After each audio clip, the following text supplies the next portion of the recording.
Unfortunately, we need to get used to this site because that's pretty much what it's going to mimic the rest of the weekend. That's a live look outside of Television City. Let's break down the torrential downpours that we're seeing, especially for the central and northern parts of the 4 states.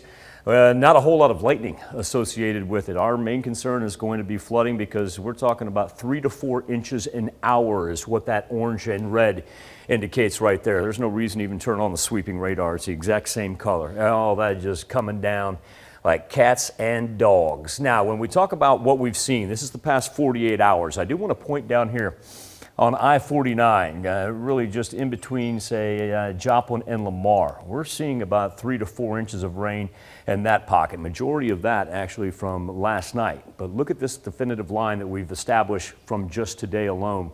And if we go from Chanute, where it's very wet, and we work our way up all the way through the state line on the other side of Nevada, this orange, that's already 3 to 4 inches of rain. We're not even close to being done. Chanute itself has already picked up 1.5 inches today alone. That's on top of what they had yesterday, and that's in anticipation of what's still to come from Friday afternoon all the way into Sunday morning. So obviously we're going to have the flood watches. That has not changed. Tell you what has changed. We've got additional warnings that have now popped up. See the counties right there in lime green. Those are flood warnings. That means it's imminent. You know, the watches, stay on your toes, be prepared for it. The warning means, no, it's going to happen. And that's no surprise when we were talking about those accumulation numbers right there.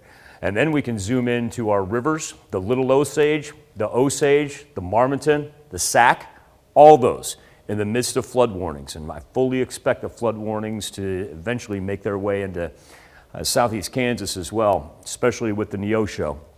It'll be interesting to see just how close that flood gauge is by the time today's over, because you have to remember the way the Neosho runs, you have everything right here.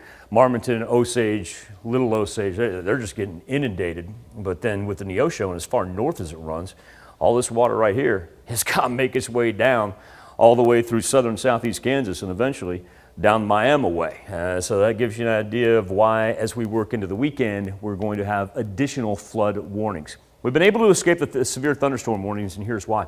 Wind has not been really too bad. The gust of 26 miles per hour right there, teens throughout Nevada, Joplin, and Independence, because earlier this storm system was throwing down 60-mile-an-hour winds in Wichita. So, yeah, it's like, what do you want to do? You want to get inundated with rain, or do we want to have it come in at 60 miles per hour? Mother Nature really, she doesn't differentiate between those two when she takes off like this. Big gap in temperatures, anyway from the mid-60s down in northeast Oklahoma to the low 40s up in the northern portion of the 4 states. And earlier what we were seeing was the thunderstorm activity right along that dividing line. But this one's been able to establish itself where the cooler temperatures are.